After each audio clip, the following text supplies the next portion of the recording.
ಸ್ಪರ್ಧಾ ಮಿತ್ರರೇ, ಗುರುದೇವ KS IAS and banking academy Dharwad ಅರ್ಪಿಸುವ ಈ ಆನ್ಲೈನ್ ತರಗತಿಗೆ ತಮ್ಮೆಲ್ಲರಿಗೂ ಸ್ವಾಗತ. ಕರ್ನಾಟಕ ರಾಜ್ಯ ಸಹಾಯಕ ಪ್ರಾಧ್ಯಾಪಕ ಪರೀಕ್ಷೆಗೆ ಕನ್ನಡ ವಿಷಯದಲ್ಲಿ ಇದನ್ನು ಎದುರಿಸ್ತಿರ್ತಕ್ಕಂಥ ಪ್ರತಿಯೊಬ್ಬ ವಿದ್ಯಾರ್ಥಿಗಳಿಗೂ ಅನುಕೂಲ ಆಗಲಿ ಅಂತ ಹೇಳ್ಬಿಟ್ಟು ಈ ಗುರುದೇವ ಅಕಾಡೆಮಿಯವರು ಆನ್ಲೈನ್ ತರಗತಿಗಳನ್ನು ನಡೆಸ್ತಾ ಇದ್ದಾರೆ. ಮುಂದೆ ಒಂದು ಆ್ಯಪ್ ಕೂಡ ಮಾಡ್ತಾರೆ, ಒಂದು ಕೋರ್ಸ್, ಆನ್ಲೈನ್ ಕೋರ್ಸ್ ಅಂತ ಹೇಳ್ಬಿಟ್ಟು. ಅದಕ್ಕೆ ಒಂದು ಪಠ್ಯಕ್ರಮ ಸಹಿತ ಕನ್ನಡ KSET ಪರೀಕ್ಷೆಯಲ್ಲಿ ಯಾವ್ಯಾವ ರೀತಿ ಯಾವ್ಯಾವ ಟಾಪಿಕ್ ಮೇಲೆ ಪ್ರಶ್ನೆಗಳು ಬರ್ತವೆ ಅನ್ನೋದನ್ನು ಫಸ್ಟ್ ಕ್ಲಾಸಲ್ಲಿ ಹೇಳಿದ್ದೆ. ಎರಡನೇ ಕ್ಲಾಸಲ್ಲಿ ಅದರಲ್ಲಿ ಫಸ್ಟ್ ಟಾಪಿಕ್ ಘಟಕ ಆಗಿರತಕ್ಕಂಥ ಈ ಪ್ರಾಚೀನ ಕನ್ನಡ ಸಾಹಿತ್ಯದ ಸಂಬಂಧಪಟ್ಟಂತೆ ಏನೆಲ್ಲ ಕ್ವಶನ್ಸ್ ಕೇಳಿದ್ರು ಮತ್ತು ನಮ್ಮ ಕ್ಲಾಸಲ್ಲಿ ಏನೇನು ಡಿಸ್ಕಷನ್ ಮಾಡಲಾಗುತ್ತೆ ಅಂತ ಹೇಳಿದ್ದೆ ಎರಡನೇ ಕ್ಲಾಸಲ್ಲಿ.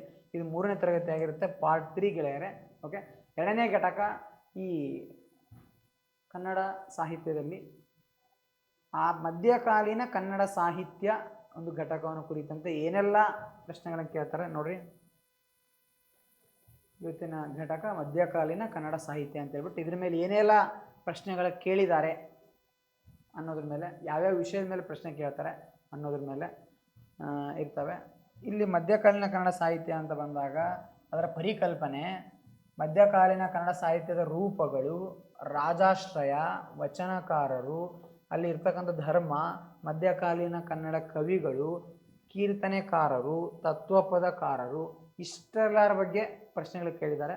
ಅದರ ಬಗ್ಗೆ ಏನೇನು ಕ್ವಶನ್ ಕೇಳಿದ್ರು ಅದನ್ನು ನೋಡೋಣ ಗೆಳೆಯರೆ. ಓಕೆ, ಪ್ರಶ್ನೆಗಳ ಮುಖಾಂತರ ನಿಮಗೊಂದು ಐಡಿಯಾ ಬರುತ್ತೆ ಈ ಘಟಕದ ಮೇಲೆ ಏನೆಲ್ಲ ಪ್ರಶ್ನೆ ಕೇಳ್ಬೋದು, ಯಾವ ರೀತಿ ಕೇಳ್ಬೋದು ಅಂತಕ್ಕಂಥದ್ದು. ಇದನ್ನು ಹೇಳಿ ಮತ್ತೆ ನಾವು ಡೀಟೇಲ್ ಆಗಿ ಥಿಯರಿ ಕ್ಲಾಸ್ ಮಾಡ್ತಾ ಇರಬೇಕಾದ್ರೆ ಎಲ್ಲವೂ ಕೂಡ ಸೀರಿಯಲ್ ವೈಸ್ ಹೋಗ್ತೀವಿ, ಘಟಕದ ವೈಸ್. ಓಕೆ, ಇಲ್ಲಿ ನೀ ಮಾಯೆ, ಒಂದನೇ ಪ್ರಶ್ನೆ ಗೆಳೆಯರೆ. ನೀ ಮಾಯೆಯೊಳಗೋ ಮಾಯೆಯು ನಿನ್ನೊಳಗೋ, ನೀ ಮಾಯೆಯೊಳಗೋ ಮಾಯೆ ನಿನ್ನೊಳು ಮಾಯೆಯೋ ಅಂತಕ್ಕಂಥ ಒಂದು ಕೃತಿ, ಒಂದು ಕೀರ್ತನೆ ಯಾರದ್ದು ಅಂತ ಕೇಳಿದರೆ ಇದು ವಚನ ಆಗಿರ್ಬೋದು, ಕೀರ್ತನೆ ಆಗಿರ್ಬೋದು. ಓಕೆ, ನೀ ಮಾಯೆಯೊಳಗೋ ನಿನ್ನೊಳು ಮಾಯೆಯೋ, ನೀ ದೇಹದೊಳಗೋ ದೇಹವು ನಿನ್ನೊಳಗೋ ಅಂತಕ್ಕಂಥ ಇದೊಂದು ಕೀರ್ತನೆ ಗೆಳೆಯರೆ. ಈ ಕೀರ್ತನೆಯನ್ನು ಬರೆದಿದ್ದು ಕನಕದಾಸರು. ಕನಕದಾಸರ ವಿಷಯ ಬಂದಾಗ ಅವರ ಪರಿಚಯ, ಅವರ ಜೀವನ ಚರಿತ್ರೆ, ಅವ್ರು ಬರೆದಿರ್ತಕ್ಕಂಥ ಕೃತಿಗಳ ಒಂದು ವಿಶ್ಲೇಷಣೆ, ಅವರ ಒಂದು ಕೀರ್ತನೆಗಳ ಒಂದು ಅವಲೋಕನ ಎಲ್ಲವನ್ನು ಕೂಡ ನಾವು ಕ್ಲಾಸಲ್ಲಿ ನೋಡ್ತೀವಿ. ಕನಕದಾಸರ 30-40 ಕೀರ್ತನೆಗಳು ಇಂಪಾರ್ಟೆಂಟ್ ಇದ್ದಾವೆ. ಆ ಕೃತಿಗಳಲ್ಲಿ ಗಿರಿಜಾ ಕಲ್ಯಾಣದಲ್ಲಿ ಬಂದಿರತಕ್ಕಂಥ ಕನಕದಾಸರ ಒಂದು ಮೋಹನ ತರಂಗಿಣಿಯಲ್ಲಿ ಬಂದಿರತಕ್ಕಂಥ ಕೆಲವು ಸಾಲುಗಳು, ಅವು ಏನೇನು ವೈಶಿಷ್ಟ್ಯ ಇದೆ. ಅದೇ ರೀತಿ ರಾಮಧಾನ್ಯ ಚರಿತ್ರೆಯಲ್ಲಿ ಬಂದಿರತಕ್ಕಂಥ ಪಾತ್ರಗಳು, ಅದರ ವಿಶ್ಲೇಷಣೆ, ನಳಚರಿತ್ರೆ, ಹರಿಭಕ್ತ ಸಾರ ಎಲ್ಲವನ್ನು ಕೂಡ ಆ ಕ್ಲಾಸಲ್ಲಿ ನೋಡೋಣ. ನಂತರದ ಪ್ರಶ್ನೆ, ಅರಿಕ್ಷಿಣವನೆಂದು ಹೊಂದುಡುಗೇನೆ ತೊಟ್ಟು ಎಂಬ ಸಾಲು ಈ ವಚನಕಾರರದು ಅಂತ ಹೇಳಿದ್ದಾರೆ. ಓಕೆ, ಅರಿಕ್ಷಿಣವನೆಂದು ಹೊಂದುಡುಗೇನೆ ತೊಟ್ಟು ಎಂಬ ವಚನ, ಈ ಸಾಲು ಯಾರದ್ದು ಅಂತ ಕೇಳಿದರೆ ಅಕ್ಕ ಮಹಾದೇವಿ, ಬಸವಣ್ಣ, ಚನ್ನಬಸವಣ್ಣ, ಸಿದ್ಧಾರಾಮ, ಈ ರೀತಿ ಪ್ರತಿಯೊಬ್ಬ ವಚನಕಾರರ ವಚನಗಳನ್ನು ಕೇಳಿದ್ದಾರೆ. ಅದರಲ್ಲಿ ನಾವು ಮೇಲ್ನೋಟಕ್ಕೆ ಒಂದು 5-5 ವಚನ ನೆನ್ಪಿಟ್ಕೊಳ್ಳೋದಲ್ಲ, ಅವರು ಸುಮಾರು ಇಂಪಾರ್ಟೆಂಟ್ ಅಂದರೆ 30-40 ವಚನಗಳಿದ್ದಾವೆ. ಅವು ಯಾವ್ಯಾವು ಅನ್ನೋದನ್ನು ಅದರ ಅರ್ಥ ಸಹಿತ ನಾವು ತಿಳ್ಕೊಳ್ಳೋಣ ಕ್ಲಾಸಲ್ಲಿ. ತಿಳ್ಕೊಂಡಾಗ ಮಾತ್ರ ಗೊತ್ತಾಗುತ್ತೆ. ಈ ವಚನದ ಒಂದು ಅರ್ಥ ನೋಡೋಣ. ಇದನ್ನು ಬರೆದಿರೋರು ಅಕ್ಕ ಮಹಾದೇವಿ ಅಂತ ಹೇಳ್ಬಿಟ್ಟು, ಅಕ್ಕ ಮಹಾದೇವಿ. ಇದರ ಅರ್ಥ ಏನು ಅಂದರೆ, ಅರಿಕ್ಷಿಣವನೆಂದು ಹೊಂದುಡುಗೇನೆ ತೊಟ್ಟು, ಅರಿಕ್ಷಿಣವನೆಂದು ಹೊಂದುಡುಗೇನೆ ತೊಟ್ಟು,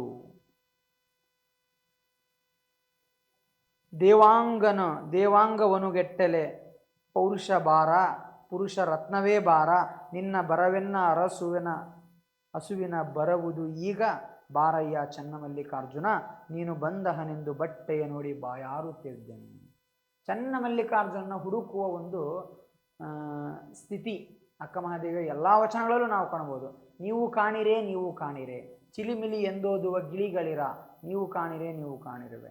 ಅದೇ ಥರ ರೂಫಿಲ್ಲದ ಚೆಲುವಾಂಗೆ ಒಲಿದೆನವ್ವ, ಸಾವಿಲ್ಲದ ರೂವಿಲ್ಲದ ಚೆಲುವಾಂಗೆ ಒಲಿದೆನವ್ವ ಅಂತಕ್ಕಂಥ ಒಂದು ವಚನ ಆಗಿರ್ಬೋದು. ಹಸಿವೇ ನಿಲ್ಲು ನಿಲ್ಲು, ನಿದ್ರೆಯೇ ನಿಲ್ಲು ನಿಲ್ಲು, ತೃಷೆಯೇ ನಿಲ್ಲು ನಿಲ್ಲು. ಈ ಥರ ಸಾಕಷ್ಟು ವಚನಗಳು ಚನ್ನಮಲ್ಲಿಕಾರ್ಜುನ ಹುಡುಕ್ತಕ್ಕಂಥ ವಚನಗಳೇ. ಇಲ್ಲಿ ಕೂಡ ಹಾಗೆ ಈ ವಚನ ಕೂಡ ಅಕ್ಕ ಮಹಾದೇವಿಯದೇ ಆಗಿದೆ. ಅವನ ಬರುವಿಕೆಗಾಗಿ ಕಾಯ್ತಾ ಇದ್ದಾಳೆ ಅಕ್ಕ ಮಹಾದೇವಿ. ನಂತರದ ಪ್ರಶ್ನೆ, ಸಬಿಂದುಕ ಶಬ್ದಗಳು ಅಬಿಂದುಕ ಶಬ್ದಗಳಾಗಿ ಪ್ರಯೋಗಗೊಂಡ ಕಾಲಘಟ್ಟ ಯಾವುದು ಅಂತ ಕೇಳಿದರೆ ಇದು ಕೂಡ ಭಾಷೆಯ ಅವಸ್ಥಾಂತರ ಭೇದಗಳು ಅಂತ ಬರುತ್ತೆ. ಇಲ್ಲಿ ನಮ್ಮ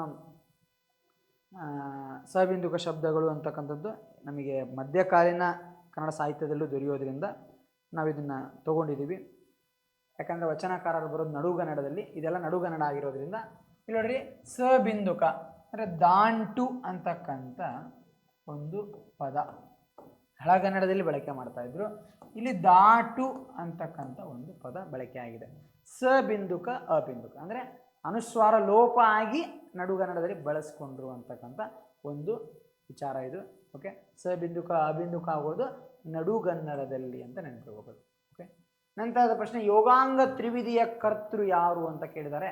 ಯೋಗಾಂಗ ತ್ರಿವಿಧಿಯ ಕರ್ತೃ ಅಕ್ಕ ಮಹಾದೇವಿ, ಅಕ್ಕ ನಾಗಮ್ಮ, ಸತ್ಯಕ್ಕ, ಚನ್ನಬಸವಣ್ಣ. ಆ್ಯಕ್ಚುಲಿ ಇದು ಕನ್ನಡದ ಮೊದಲ ತ್ರಿಪದಿಯ ಕೃತಿ ಆಗಿದೆ. ಕನ್ನಡದ ಮೊದಲ ತ್ರಿಪದಿಯ ಕೃತಿ ಯೋಗಾಂಗ ತ್ರಿವಿಧಿ. ಇದನ್ನು ಅಕ್ಕ ಮಹಾದೇವಿ ಬರೀತಾರೆ. ಓಕೆ, ಕನ್ನಡದ ಮೊದಲ ತ್ರಿಪದಿಯ ಕೃತಿ ನೆನ್ಪಿಡ್ಕೋಬೇಕ್ರಿ.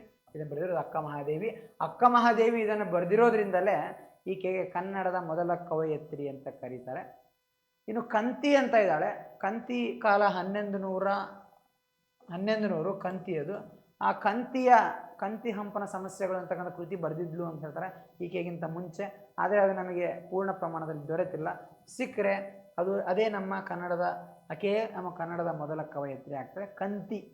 ಓಕೆ, ಆ್ಯಕ್ಚುಲಿ 10ನೇ ಶತಮಾನ ಅಂತ ಹೇಳ್ತಾರೆ. ಮೋಹನ ತರಂಗಿಣಿ ಕಾವ್ಯದ ಛಂದಸ್ಸು ಅಂತ ಕೇಳಿದ್ದಾರೆ. ಮೋಹನ ತರಂಗಿಣಿ ಯಾವ ಛಂದಸ್ಸಿನಲ್ಲಿ ರಚನೆಯಾಗಿದೆ? ಇದು ಯಾರ್ದು ಅಂದರೆ ನಮ್ಮ ಕನಕದಾಸ ಅವ್ರದ್ದು. ಮೋಹನ ತರಂಗಿಣಿ ರಾಮನ ಬಗ್ಗೆ ಇರ್ತಕ್ಕಂಥದ್ದು. ರಾಮನು ಆನಂದದ ನದಿ ಇದ್ದ ಹಾಗೆ ಅಂತ ಹೇಳಿದ್ದಾರೆ ಇದರಲ್ಲಿ. ಓಕೆ, ರಗಳೆ, ತ್ರಿಪದಿ, ಷಟ್ಪದಿ, ಸಾಂಗತ್ಯ. ಮೋಹನ ತರಂಗಿಣಿ ಅಂತಕ್ಕಂಥ ಸಾಂಗತ್ಯದಲ್ಲಿದೆ. ಸಾಂಗತ್ಯದ ಕೃತಿಗಳು ಯಾವ್ಯಾವ ಅಂತ ನೋಡ್ತೀವಿ ನಾವು. ಸಾಂಗತ್ಯದ ಇಂಪಾರ್ಟೆಂಟ್ ಅಂದ್ರೆ ಒಂದು 20 ಕೃತಿ ಇದ್ದಾವೆ. ಯಾವುದು? ಸಂಚಿ ಹೊನ್ನಮ್ಮಳ ಹದಿಬದೆಯ ಧರ್ಮ, ನಂಜುಂಡ ಕವಿಯ ರಾಮನಾಥ ಚರಿತೆ, ರತ್ನಾಕರವರ್ಣಿಯ ಭರತೇಶ ವೈಭವ, ಅದೇ ರೀತಿ ಹೆಳವನಕಟ್ಟೆ ಗಿರಿಯಮ್ಮಳ ಚಂದ್ರಹಾಸನ ಕಥೆ, ಶಿಶುಮಾಯನ ತ್ರಿಪುರದಹನ ಸಾಂಗತ್ಯ, ಈ ಥರ ಸಾಕಷ್ಟು ಕೃತಿಗಳಿದ್ದಾವೆ. ಮಂಗರಸನ ಜಯನೃಪ ಕಾವ್ಯ ನೋಡೋಣ ಅಲ್ಲಿ ಸಾಂಗತ್ಯದಲ್ಲಿ. ಆದರೆ ಕನಕದಾಸರು ಬರೆದಿರ್ತಕ್ಕಂಥ ರಾಮಧಾನ್ಯ ಚರಿತ್ರೆ, ನಳ ಚರಿತ್ರೆ, ಭಾಮಿನಿ ಷಟ್ಪದಿಯಲ್ಲಿದ್ದಾವೆ.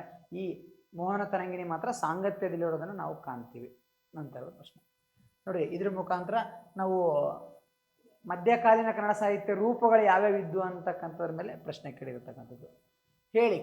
ಹೇಳಿಕೆ ವಿವರಣೆ, ಹೊಂದಿಸಿ ಬರೆಯಿರಿ, ಕಾಲಾನುಕ್ರಮನೇ ಜಾಸ್ತಿ ಇರ್ತವೆ. ಇಂಥವೆಲ್ಲ ಸ್ವಲ್ಪ ಚೆನ್ನಾಗಿ ನೋಡ್ಕೋಬೇಕು. ಇದನ್ನು ನೋಡ್ಕೋಬೇಕಂದ್ರೆ ಫಸ್ಟ್ ನಮಗೆ ಕಾನ್ಸೆಪ್ಟ್ ಗೊತ್ತಿರಬೇಕು. ಯಾವ ವಚನ ಯಾರು ಬರೆದಿದ್ದಾರೆ, ಯಾವ ತತ್ವಪದಕಾರರು ಯಾವ ತತ್ವಪದಗಳನ್ನು ಬರೆದಿದ್ದಾರೆ, ಯಾವ ಕೃತಿಯಲ್ಲಿ ಯಾವ್ಯಾವ ಸಾಲಿದಾವೆ, ಇದ್ರ ಮೇಲೆ ಇರ್ತವೆ ಆಲ್ಮೋಸ್ಟ್ ಕ್ವಶನ್ಸ್. ಹೇಳಿಕೆ ವಿವರಣೆ ಇಲ್ಲಿದೆ. ಮನಸ್ಸಿಜನ ಮಾಯೆ ವಿಧಿ ವಿಲಸನದ ನೆರಂಬಡೆಯ ಕೊಂದು ಕೂಗದೆ ನರರಂ. ನೋಡ್ರಿ, ಮನಸ್ಸಿಜನ ಮಾಯೆ ವಿಧಿ ವಿಲಸನದ ನೆರಂಬಡೆಯ ಕೊಂದು ಕೂಗದೆ ನರರಂ ಅಂತ ಇದೆ. ಇಲ್ಲಿ ನೋಡ್ರಿ, ಇದು ಯಶೋಧರ ಚರಿತೆಯಲ್ಲಿ ಬಂದಿರತಕ್ಕಂಥ ಸಾಲು. ಜನ್ನ ಬರೆದಿರುವ ಯಶೋಧರ ಚರಿತೆಯ ಸಾಲು. ಓಕೆ, ಯಶೋಧರ ಚರಿತೆಯ ಸಾಲು. ಇದರಲ್ಲಿ ಏನು ಹೇಳ್ತಾರೆ, ಇದ್ರ ಮೀನಿಂಗ್ ಏನು ಅಂದರೆ, ಇಲ್ಲಿ ವಿವರಣೆ ನೋಡ್ರಿ. ಕಾಮನ ಮಾಯೆ ವಿಧಿಯ ಸಹಾಯ ಪಡೆಯದೆ ಮಾನವರನ್ನು ಕೊಲ್ಲುತ್ತದೆ ಅಂತ. ಇಲ್ಲಿ ಹೇಳಿಕೆ ಸರಿಯಾಗಿದೆ, ಇಲ್ಲಿ ವಿವರಣೆ ತಪ್ಪಾಗಿದೆ. ಇದ್ರ ಮೀನಿಂಗ್ ಏನು ಗೊತ್ತಾ? ಈ ಕಾಮ ಅಂತಕ್ಕಂಥ ಮಾಯೆ, ಈ ಕಾಮನ ಮಾಯೆ ವಿಧಿಯ ಒಂದು ಸಹಾಯವನ್ನು ಪಡೆದು, ವಿಧಿಯ ಒಂದು ನೆರವನ್ನು ಪಡೆದು ಮಾನವರನ್ನು ಕೊಲ್ಲುತ್ತದೆ ಅಂತಕ್ಕಂಥದ್ದು. ಹೌದಾ? ಅದರಲ್ಲಿ ಸಹಾಯ ಪಡೆಯದೆ ಅಂತ ಇದೆ, ಅದಕ್ಕೆ ರಾಂಗ್ ಇದು. ಹೇಳಿಕೆ ಸರಿ, ವಿವರಣೆ ತಪ್ಪು, ಇದು ಸರಿಯಾದ ಉತ್ತರ. ಓಕೆ ರೀ, ಇದು ಯಶೋಧರ ಚರಿತೆಯಲ್ಲಿ ಬರ್ತಕ್ಕಂಥ ಒಂದು ಸಾಲು. ಓಕೆ, ಅಲ್ಲಿ ವಿಧಿಯ ಆಟ ನಡೀತಾ ಇರಬೇಕಾದ್ರೆ. ಓಕೆ, ನಂತರದ ಪ್ರಶ್ನೆ ನೋಡಿ. ಜನ್ನ ಅಂತಕ್ಕಂಥ ಮಧ್ಯಕಾಲೀನದಲ್ಲಿ ಬರ್ತಕ್ಕಂಥ ಕವಿ, ಅವನ ಕೃತಿಯ ಬಗ್ಗೆ ಪ್ರಶ್ನೆ ಕೇಳಿದ್ದಾರೆ. ನಿಮ್ಮ ಕೆರುಹಿಂಗೆನ್ನ ಶಿರಸರಿಯೇ ಈ ಉಕ್ತಿ ಬಂದಿರುವ ಕೃತಿ. ನೋಡ್ರಿ, ನಿಮ್ಮ ಕೆರುಹಿಂಗೆನ್ನ ಶಿರಸರಿಯೇ ಈ ಉಕ್ತಿ ಬಂದಿರುವ ಕೃತಿ ಅಂದರೆ ಅದು ಪ್ರಭುಲಿಂಗ ಲೀಲೆ, ಮಾದರ ಚೆನ್ನಯ್ಯನ ರಗಳೆ, ಬಸವರಾಜ ದೇವರ ರಗಳೆ, ವೀರೇಶ ಚರಿತೆ ಅಂತ ಇದೆ. ಆ್ಯಕ್ಚುಲಿ ಇದರಲ್ಲಿ ಮಾದರ ಚೆನ್ನಯ್ಯನ ರಗಳೆ ಅಂತಕ್ಕಂಥದ್ದು. ಪ್ರಭುಲಿಂಗ ಲೀಲೆ ಚಾಮರಸದ್ದು, ಮಾದರ ಚೆನ್ನಯ್ಯನ ರಗಳೆ, ಬಸವರಾಜ ದೇವರ ರಗಳೆ ಹರಿಹರರದು, ವೀರೇಶ ಚರಿತೆ ಮಾತ್ರ ರಾಘವಾಂಕನ ಒಂದು ಕೃತಿ ಅಂತ ಹೇಳ್ತೀವಿ. ಚಾಮರಸನ ಪ್ರಭುಲಿಂಗ ಲೀಲೆ ಸಾಂಗತ್ಯದಲ್ಲಿದೆ, ರಾಘವಾಂಕನ ವೀರೇಶ ಚರಿತೆ ಉದಂಡ ಷಟ್ಪದಿಯಲ್ಲಿ ರಚನೆಯಾಗಿದೆ. ಇನ್ನು ಹರಿಹರ ಬರೆದಿರ್ತಕ್ಕಂಥ ಈ 2 ಕೃತಿಗಳು, ಅದರಲ್ಲೂ ಮಾದರ ಚೆನ್ನಯ್ಯನ ರಗಳೆ. ಇಲ್ಲಿ ಶಿವ ಚೋಳರಾಜನ ಊಟವನ್ನು ಸ್ವೀಕರಿಸದೆ ಚೆನ್ನಯ್ಯನ ಮನೆಯ ಅಂಬಲಿಯನ್ನು ಕುಡಿದಾಗ ಶಿವ ನನ್ನ ಊಟವನ್ನು ಸ್ವೀಕರಿಸಲಿಲ್ಲ ಅಂತ ಹೇಳ್ಬಿಟ್ಟು ಈ ಸಾವಿಗೆ ಶರಣಾಗತಿ ಆಗ್ತಿರ್ತಕ್ಕಂಥ ಸಂದರ್ಭದಲ್ಲಿ ಶಿವ ಪ್ರತ್ಯಕ್ಷ ಆಗಿ ಹೇಳ್ದ, ನಾನು ಇವತ್ತು ಚೆನ್ನನ ಮನೆಯಲ್ಲಿ ಊಟ ಮಾಡಿದೆ, ಅದಕ್ಕೆ ನನಗೆ ಹಸಿವಿಲ್ಲ ಅಂತ ಹೇಳ್ಬಿಟ್ಟು ಯಾರೀ ಚೆನ್ನ ಅಂತ ಹುಡುಕೋತ ಹೋಗಿ ಆ ಚೆನ್ನನ ಕಾಲಿಗೆ ಬಿದ್ದುಬಿಟ್ಟ ಕರಿಕಾಲ ಚೋಳ ಅಂತಕ್ಕಂಥವನು. ಕೊನೆಗೆ ಹೇಳ್ತಾನೆ, ನೀನು ಯಾಕೆ ಈ ನನ್ನ ಕಾಲಿಗೆ ಬೀಳ್ತಾ ಇದೆಯಾ ರಾಜನೇ ಅಂತ ಕೇಳಿದಾಗ, ನನ್ನ ಕುಲ ಆದರೂ ಯಾವುದು ನೋಡು ಅಂತ ಹೇಳಿದಾಗ ಈ ಕರಿಕಾಲ ಚೋಳ ಹೇಳ್ತಕ್ಕಂಥ ಮಾತು, ನಿಮ್ಮ ಕೆರು ಹಿಂಗೆ, ನಿನ್ನ ಚಪ್ಪಲಿಗೂ ಕೂಡ ನನ್ನ ಶಿರ ಸಮ ಅಲ್ಲ ಅಂತಕ್ಕಂಥ ಹೇಳ್ತಕ್ಕಂಥ, ನಿನ್ನದು ಎಂಥ ಒಂದು ಸ್ಥಾನ ಅಂದರೆ ಶಿವ ಒಲಿದ ಜಾತಿ ನಿಮ್ಮದು ಅಂತಕ್ಕಂಥ ಹೇಳ್ತಕ್ಕಂಥ ಪ್ರಸಂಗ ಮಾದರ ಚೆನ್ನಯ್ಯನ ರಗಳೆ. ಹರಿಹರನ ಬಗ್ಗೆ ಪ್ರಶ್ನೆ ಕೇಳಿದ್ದಾನೆ. ಕಾಮ, ರತಿ, ಶ್ರವಣ, ವಿರಕ್ತಿ, ಶಿವಶಕ್ತಿ ಈ ತ್ರಿಕೂಟ ದ್ವಂದ್ವವು ನಿರೂಪಿತಗೊಂಡಿರುವ ಕಾವ್ಯ ಯಾವುದು ಅಂತ ಕೇಳಿದ್ದಾರೆ. ಮೋಹನ ತರಂಗಿಣಿ, ಭರತೇಶ ವೈಭವ, ಕಬ್ಬಿಗರ ಕಾವ, ಶಿವತತ್ವ ಚಿಂತಾಮಣಿ. ಇದರಲ್ಲಿ ಆಂಡಯ್ಯ ಕವಿ ಬರೆದಿರ್ತಕ್ಕಂಥ ಕಬ್ಬಿಗರ ಕಾವ ಕೃತಿಯಲ್ಲಿ ಬರತಕ್ಕಂಥ ಒಂದು ಸಾಲು ಇದು. ಆಂಡಯ್ಯ ಇವನಿಗೆ ಅಚ್ಚಗನ್ನಡದ ಕವಿ ಅಂತಾರೆ. ಬರೀ ತದ್ಭವಗಳಲ್ಲೇ ಕಾವ್ಯವನ್ನು ಬರೆದ ಕವಿ ಆಂಡಯ್ಯ, ಅದಕ್ಕೆ ಅಚ್ಚಗನ್ನಡ ಕವಿ ಅಂತ ಕರೀತಾರೆ. ಕಬ್ಬಿಗರ ಕಾವ ಕವಿ ಕಬ್ಬಿಗ ಹೆಸರಲ್ಲೇ, ಕೃತಿ ಹೆಸರಲ್ಲೇ ತದ್ಭವ ಇದೆ. ಇದರಲ್ಲಿ ಬರತಕ್ಕಂಥ ಒಂದು ಕಾನ್ಸೆಪ್ಟ್ಸ್ ಇವು. ಕಾಮ, ರತಿ, ಕಾಮ ಇಲ್ಲದೆ ರತಿ ಇಲ್ಲ, ರತಿ ಇಲ್ಲದೆ ಕಾಮ. ಶ್ರವಣ, ವಿರಕ್ತಿ, ಶ್ರವಣ ವಿರಕ್ತಿ. ಅದೇ ರೀತಿ ಶಿವ ಶಕ್ತಿ. ಇಂಥ ಒಂದು ದ್ವಂದ್ವಗಳು ಬಂದಿರತಕ್ಕಂಥದ್ದು ಎಲ್ಲಿ ಅಂದರೆ ಆಂಡಯ್ಯನ ಕಬ್ಬಿಗರ ಕಾವ. ಅದೇ ರೀತಿ ಅರಿಯಬಾರದ ಘನವರಿದವರು ಅರಿಯದೆಂತಿರ್ಪರು. ತನು ನಿರ್ವಾಣ, ಮನ ಸಂಸಾರ, ಮಾತು ಬ್ರಹ್ಮ, ನೀತಿ ಅಧಮ. ಈ 2 ವಚನಗಳನ್ನು ಸೀರಿಯಲ್ ಯಾರು ಬರೆದಿದ್ದಾರೆ ಅಂತ ಕೇಳಿದ್ದಾರೆ. ಒಂದನೇದು ಅರಿಯಬಾರದ ಘನವರಿದವರು ಅರಿಯದಂತಿರ್ಪರು, ಓಕೆ ರೀ. ಮತ್ತೊಂದು ತನು ನಿರ್ವಾಣ, ಮನ ಸಂಸಾರ, ಮಾತು ಬ್ರಹ್ಮ, ನೀತಿ ಅಧಮ ಅಂತಕ್ಕಂಥ ಒಂದು ನಮ್ಮ ಸಿದ್ಧಾಂತಗಳ ಮೌಲ್ಯಗಳನ್ನೇ ಅಲ್ಲಗೆಳೆದು ಬರೆದಿರ್ತಕ್ಕಂಥದ್ದು ನೋಡ್ರಿ. ಅರಿಯಬಾರದ ಘನವರಿಯದವರು ಅರಿಯದಂತಿರ್ಪರು ಅಂದರೆ ಇದನ್ನು ಹೇಳಿದ್ದು ಅಲ್ಲಮ ಪ್ರಭು. ಅದೇ ರೀತಿ ತನು ನಿರ್ವಾಣ, ಮನ ಸಂಸಾರ, ಮಾತು ಬ್ರಹ್ಮ, ನೀತಿ ಅಧಮ ಅಂತಕ್ಕಂಥ ವಚನ ಬರೆದಿದ್ದು ಅಕ್ಕ ಮಹಾದೇವಿ. ಇಲ್ಲಿ 2 ಮತ್ತು 4 ಅಂತಕ್ಕಂಥ ಒಂದು ಆಯ್ಕೆ ಇದೆ ನೋಡ್ರಿ, ಇದು ಸರಿಯಾದ ಉತ್ತರ ಆಗುತ್ತೆ. ಓಕೆ, ಸೀರಿಯಲ್ ಫಸ್ಟ್ ಬರೆದವರು ಅಲ್ಲಮ ಪ್ರಭು, 2ನೇ ಬರೆದವರು ಅಕ್ಕ ಮಹಾದೇವಿ. ಓಕೆ, ವಚನಗಳ ಬಗ್ಗೆ ಕೇಳಿರ್ತಕ್ಕಂಥ ಪ್ರಶ್ನೆ. ಇವು ಭಾಮಿನಿ ಷಟ್ಪದಿಯಲ್ಲಿ ರಚನೆಯಾದ ಕೃತಿಗಳು. ಭಾಮಿನಿ ಷಟ್ಪದಿಯಲ್ಲಿ ರಚನೆಯಾಗಿರ್ತಕ್ಕಂಥ ಕೃತಿಗಳು ಸಾಕಷ್ಟಿದ್ದಾವೆ. ಅದರಲ್ಲಿ ಪ್ರಧಾನ ವಾಕ್ಯಗಳೇ, ಪ್ರಧಾನ ಕೃತಿಗಳೇ ಭಾಮಿನಿ ಷಟ್ಪದಿಯಲ್ಲಿ ರಚನೆಯಾಗಿರೋದ್ರಿಂದ ಇದಕ್ಕೆ ರಾಜ ಷಟ್ಪದಿ ಅಂತಲೂ ಕರೀತಾರೆ. ರಾಜ ಷಟ್ಪದಿ. ಓಕೆ, ಇಲ್ಲಿ ನೋಡ್ರಿ, ಇದರಲ್ಲಿ ಯಾವ್ಯಾವ ಅಂತ ಕೇಳಿದ್ರೆ ಕರ್ನಾಟ ಭಾರತ ಕಥಾಮಂಜರಿ, ಜೀವಂದರ ಚರಿತೆ, ತೊರವೆ ರಾಮಾಯಣ ಮತ್ತು ಸದ್ಗುರು ರಹಸ್ಯ, ಶಿವತತ್ವ ಚಿಂತಾಮಣಿ ಮತ್ತು ಪ್ರಭುಲಿಂಗ ಲೀಲೆ, ಮೈರಾವಣ ಕಾಳಗ ಮತ್ತು ವಿವೇಕ ಚಿಂತಾಮಣಿ. ಇಲ್ಲಿ ನೋಡ್ರಿ, ಕರ್ನಾಟ ಭಾರತ ಕಥಾಮಂಜರಿ ಭಾಮಿನಿ, ಜೀವಂದರ ಚರಿತೆ ಭಾಮಿನಿ, ಭಾಸ್ಕರನ ಜೀವಂದರ ಚರಿತೆ. ತೊರವೆ ರಾಮಾಯಣ ಕುಮಾರ ವಾಲ್ಮೀಕಿ ಅವರದು, ಇದು ಕೂಡ ಭಾಮಿನಿ ಷಟ್ಪದಿ. ಸದ್ಗುರು ರಹಸ್ಯ, ಇದು ಕೂಡ ಭಾಮಿನಿ ಷಟ್ಪದಿ. ಶಿವತತ್ವ ಚಿಂತಾಮಣಿ ವಾರ್ಧಕ, ಲಕ್ಕಣ್ಣ ದಂಡೇಶನ ಕೃತಿ. ಪ್ರಭುಲಿಂಗ ಲೀಲೆ, ಇದು ಭಾಮಿನಿ. ಪ್ರಭುಲಿಂಗ ಲೀಲೆ, ಇದು ಭಾಮಿನಿ. ಮೈರಾವಣ ಕಾಳಗ, ಮೈರಾವಣ ಕಾಳಗ ಅಂತಕ್ಕಂಥದ್ದು ಭಾಮಿನಿ ಅಲ್ಲ, ಭಾಮಿನಿ ಅಂದರೆ ವಿವೇಕ ಚಿಂತಾಮಣಿ ವಾರ್ಧಕ, ವಾರ್ಧಕ ಷಟ್ಪದಿ. ಓಕೆ, ಇದರಲ್ಲಿ ಸರಿಯಾದ ಉತ್ತರ 1 ಮತ್ತು 2 ಸರಿಯಾಗ್ತವೆ. 1 ಮತ್ತು 2 ಭಾಮಿನಿ ಷಟ್ಪದಿಯಲ್ಲಿ ರಚನೆ ಆಗಿರತಕ್ಕಂಥ ಕೃತಿಗಳು. ಓಕೆ, ನೋಡ್ರಿ ಯಾವ ಥರ ಟ್ವಿಸ್ಟ್ ಮಾಡಿ ಕೇಳಿದ್ದಾರೆ. ನೆಕ್ಸ್ಟ್, ಇವುಗಳನ್ನು ಕರ್ನಾಟಕ ವಿಷಯ ಜಾತಿಗಳೆಂದು ಕರೆಯುತ್ತಾರೆ. ಕರ್ನಾಟಕ ವಿಷಯ ಜಾತಿಗಳು ಅನ್ನೋದು ನಮ್ಮ ಛಂದಸ್ಸಲ್ಲೇ ಬರ್ತಕ್ಕಂಥ ಅಂಶ ಛಂದಸ್ಸಿನ ಒಂದು ಬಂಧಗಳು ಅಂತ ಹೇಳ್ತೀವಿ. ಕರ್ನಾಟಕ ವಿಷಯ ಜಾತಿಗಳು. ನೋಡ್ರಿ, ಕರ್ನಾಟಕ ವಿಷಯ ಜಾತಿಗಳು ಯಾವಿದಾವೆ ಅಂತ ಕರ್ನಾಟಕ ವಿಷಯ ಕೇಳ್ತಾರೆ. ಕರ್ನಾಟಕ ವಿಷಯ ಜಾತಿಗಳು ಎಷ್ಟಿದಾವೆ ಅಂತ ಕೇಳ್ತಾರೆ. 10 ಇದಾವೆ. ಕರ್ನಾಟಕ ವಿಷಯ ಜಾತಿಗಳನ್ನು ಪ್ರಸ್ತಾಪ ಮಾಡಿದ ಮೊದಲ ಕವಿ ಯಾರು ಅಂತ ಕೇಳ್ತಾರೆ. ಅದು 1ನೇ ನಾಗವರ್ಮ. ಯಾವ್ಯಾವ ನೋಡ್ರಿ, ಷಟ್ಪದಿ, ಷಟ್ಪದಿ 1. ಅದೇ ರೀತಿ ಅಕ್ಕರ ಅಕ್ಕರ ಮದನವತಿ ಮದನವತಿ ಚಂದೋ ವಸಂತ ಚಂದೋ ವಸಂತ ಚಂದೋ ವಸಂತ ಗೀತಿಕೆ ಗೀತಿಕೆ ಚೌಪದಿ ಚೌಪದಿ ತ್ರಿಪದಿ ತ್ರಿಪದಿ ಏಳೆ ಏಳೆ ಉತ್ಸಾಹ ಉತ್ಸಾಹ ಅಕ್ಕರ ಅಂತ ಇದ್ದಾವೆ. ಇದು ಅಕ್ಕರಿಕೆ. ಓಕೆ, ಇದು ಅಕ್ಕರ. 10 ಇದಾವೆ ನೋಡಿ. 10ರಲ್ಲಿ ಯಾವಿದಾವೆ ಸ್ವಲ್ಪ ನೋಡ್ಬಿಡ್ರಿ ಅಷ್ಟೇ. ಓಕೆ, ಸ್ವಲ್ಪ ಹೇಳ್ತೀನಿ ಇದ್ರ ಕನ್ಫ್ಯೂಷನ್ ಏನಿದೆ ಅಂತ. ಕಂದ ಪದ್ಯ ಮಾತ್ರಾಗಣದಲ್ಲಿ ಬರುತ್ತೆ ರೀ. ಕಂದ ಪದ್ಯ ಮಾತ್ರಾಗಣ ಬರುತ್ತೆ. ಓಕೆ, ಅದಾದಮೇಲೆ ಷಟ್ಪದಿ ಮಾತ್ರಾಗಣದಲ್ಲಿ ಬರುತ್ತೆ. ಇಲ್ಲಿ ರಗಳೆ ಅಂತ ತಿಳ್ಕೊಳ್ರಿ. ಇವೆರಡೂ ಕೂಡ ಮಾತ್ರಾಗಣ. ಆ್ಯಕ್ಚುಲಿ ಷಟ್ಪದಿನೂ ಮಾತ್ರಾಗಣದಲ್ಲಿದೆ, ಮಾತ್ರಾಗಣದಲ್ಲಿದೆ. ಆದರೆ ಇಲ್ಲಿ 2 ಮತ್ತು 4. ಓಕೆ, ಷಟ್ಪದಿ ಅನ್ನೋದು ಅಂಶಗಣದಲ್ಲೂ ಬರುತ್ತೆ. ಮೊದಲು ಅಂಶಗಣದಲ್ಲಿತ್ತು, ಆಮೇಲೆ ಮಾತ್ರಾಗಣಕ್ಕೆ ತಿರುಗಿದೆ. ತ್ರಿಪದಿ ಅಂತಕ್ಕಂಥದ್ದು ಕೂಡ ಅಂಶಗಣಾತ್ಮಕ ತ್ರಿಪದಿ ಇದೆ, ಮಾತ್ರಾಗಣಾತ್ಮಕ ತ್ರಿಪದಿ ಇದೆ. ಅದರ ರಗಳೆಯಲ್ಲಿ ಅದು ಅಂಶಗಣಾತ್ಮಕ ರಗಳೆ ಅಂತ ಏನಿಲ್ಲ. ಕಂದ ಪದ್ಯ ಅಂತೂ ಪೂರ್ತಿ. ಇದರಲ್ಲಿ 2 ಮತ್ತು 3 ಸರಿಯಾದ ಉತ್ತರ. 2 ಮತ್ತು 3. ಇದು ಷಟ್ಪದಿ ಅಂತಕ್ಕಂಥದ್ದು ತ್ರಿಪದಿ ಅಂತಕ್ಕ ಮಾತ್ರಾಗಣದಲ್ಲೂ ಇದೆ, ಆದರೆ ಅಂಶಗಣದಲ್ಲೂ ಇದೆ. ಫಸ್ಟ್ ಇದನ್ನು ಉಲ್ಲೇಖಿಸಿದ್ದು ಕರ್ನಾಟಕ ವಿಷಯ ಜಾತಿಗಳಲ್ಲಿ, ಅದು ಅಂಶಗಣದಲ್ಲಿ ಅಂತಕ್ಕಂಥದ್ದು. ಓಕೆ, ಇದನ್ನು ನಾಗವರ್ಮ ಹೇಳಿರ್ತಕ್ಕಂಥದ್ದು. ನಂತರದ ಪ್ರಶ್ನೆ, ಆ ಕರ್ನಾಟಕ ವಿಷಯ ಜಾತಿಗಳಂದರೆ ಏನು, ಅದರ ಲಕ್ಷಣ ಏನು, ಎಷ್ಟು ಸಾಲಿರುತ್ತೆ, ಎಷ್ಟು ಗಣ, ಎಲ್ಲವನ್ನ ಅಲ್ಲಿ ಡಿಸ್ಕಷನ್ ಮಾಡೋಣ ಕ್ಲಾಸಲ್ಲಿ. ನೆಕ್ಸ್ಟು ಹೇಳಿಕೆ ವಿವರಣೆ. ತರಣಿಯ ಹುಳು ತನ್ನ ಸ್ನೇಹದಿಂದ ಮನೆಯ ಮಾಡಿ. ತರಣಿಯ ಹುಳು ತನ್ನ ಸ್ನೇಹದಿಂದ ಮನೆಯ ಮಾಡಿ ಅಂತ ಒಂದು ವಚನ ಇದೆ. ತರಣಿಯ ಹುಳು ತನ್ನ ಸ್ನೇಹದಿಂದ ಮನೆಯ ಮಾಡಿ, ತನ್ನ ನೂಲದ ಕೇಡದ ಜಾಲದ ಕೇಡ ಬಗೆವಂತೆ ಅಂತಕ್ಕಂಥ ಒಂದು ವಚನ ಇದೆ. ಅದು ಅಕ್ಕ ಮಹಾದೇವಿಯವರ ವಚನ.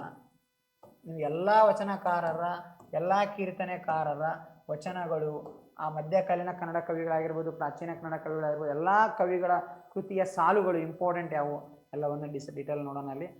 ಇದರ ಅರ್ಥ ಕೊಟ್ಟಿದ್ದಾರೆ ವಿವರಣೆ. ಸಗಣಿಯ ಹುಳು ತನ್ನ ಸ್ನೇಹದಲ್ಲಿ ಮನೆಯ ಮಾಡಿ. ಅದರ ಅರ್ಥ ಏನು ಅಂದರೆ, ತರಣಿಯ ಹುಳು ಅಂದರೆ ಜೇಡ. ಜೇಡ ಜೇಡ ಜೇಡವು ತಾನೇ ಕಟ್ಟಿದ ಒಂದು ಬಲೆ, ಸ್ನೇಹದಿಂದ ಮಾಡಿರ್ತಕ್ಕಂಥ ಬಲೆ. ಆ ಸ್ನೇಹದ ಬಲೆಯಲ್ಲೇ ಕೊನೆಗೆ ಮಿಸುಕಾಡಿ ಒದ್ದಾಡಿ ಪ್ರಾಣ ಬಿಡುತ್ತೆ ಅಂತಕ್ಕಂಥ ಒಂದು ಮಾತಿದೆ. ಅದರಲ್ಲೇ ತರಣಿ ಅಂದರೆ ಅದು ಜೇಡರ ಹುಳು, ಆದರೆ ಸಗಣಿಯ ಹುಳು ಅಂತ ಕೇಳಿದ್ರೆ ಹೇಳಿಕೆ ಸರಿ, ವಿವರಣೆ ತಪ್ಪು. ಇದು ಸರಿಯಾದ ಉತ್ತರ. ಹೇಳಿಕೆ ಸರಿ, ವಿವರಣೆ ತಪ್ಪು. ಇದೊಂದು ವಚನ ತಗೊಂಡು ಕೇಳಿದ್ದಾರೆ. ಹೊಂದಿಸಿ ಬರೆಯಿರಿ. ನೋಡ್ರಿ, ಇಲ್ಲಿ ಕೆಲವು ವಚನ, ಕೆಲವು ಕೀರ್ತನೆ ಇದ್ದಾವೆ ಎಡಭಾಗದಲ್ಲಿ.